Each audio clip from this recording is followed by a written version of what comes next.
Oui, bonjour. Ein herzliches Willkommen hier in Montréal. Madame la chargée d'affaires à Berlin, Madame la sous-ministre adjointe, chère Elisa, j'espère que tu es là, chers collègues du German Canadian Concourse, distingués invités, c'est avec beaucoup de plaisir que je vous souhaite la bienvenue aujourd'hui à l'occasion de cette nouvelle édition du concours canado-allemand. It's really my pleasure to be here with you today.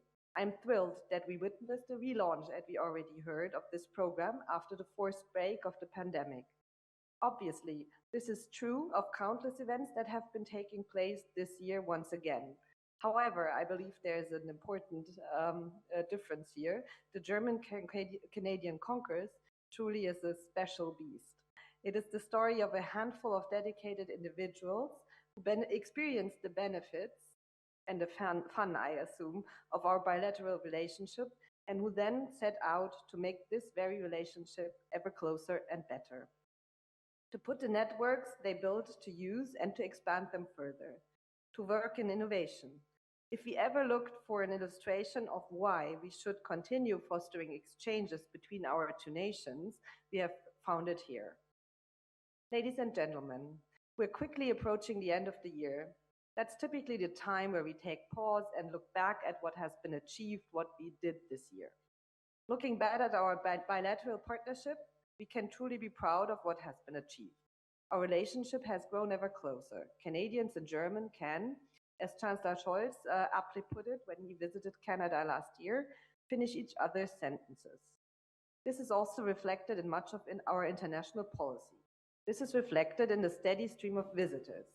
Here in Montreal alone, we've welcomed at least one delegation a month from Germany over the past year, ranging from members of the Bundestag, our parliament, the government or members of government, to ministers from several lenders, so our provinces, to business group, research associations, cultural organizations, and so on and so on. If you look at the topic, it really demonstrates the depth and the width of our interests.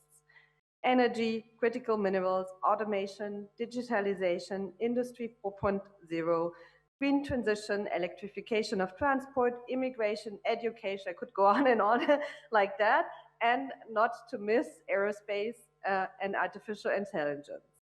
Some might say our ever closer relationship is one that has grown out of necessity, given the state of our international affairs. Frankly, that's true, up to a point. Indeed, we do need each other more in the face of crisis and adversity. Alas, this closeness arises not merely from need. It is possible because we share fundamental values, the underlying principles of how we believe our societies should function, of how we believe we should live together, how we believe we should work together. It's also possible because many of our interests align or complement each other. Our general outlook towards the future, our idea of how economies should operate, etc., etc. I have just enumerated some priority areas of cooperation. These topics are what we are working on both sides of the Atlantic, and hence better together.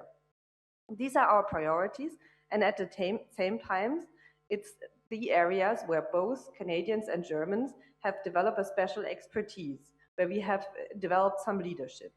This is due to our emphasis on research and development, on the human factor, on talent, people, researchers, scientists, working together with companies, supported by governments who invest strategically.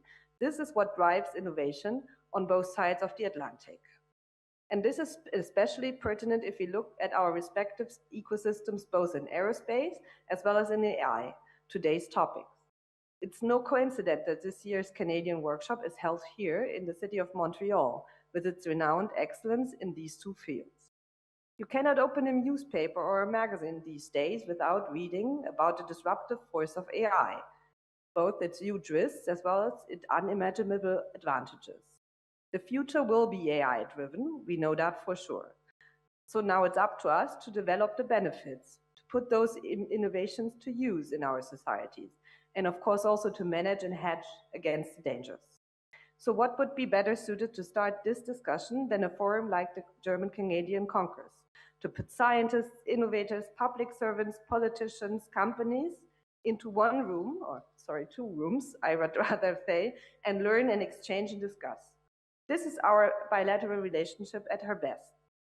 And looping back to the beginning, this is the very reason that this special beast, the GCC, will see many returns in the future. Thank you very much, and I wish you a very fruitful workshop.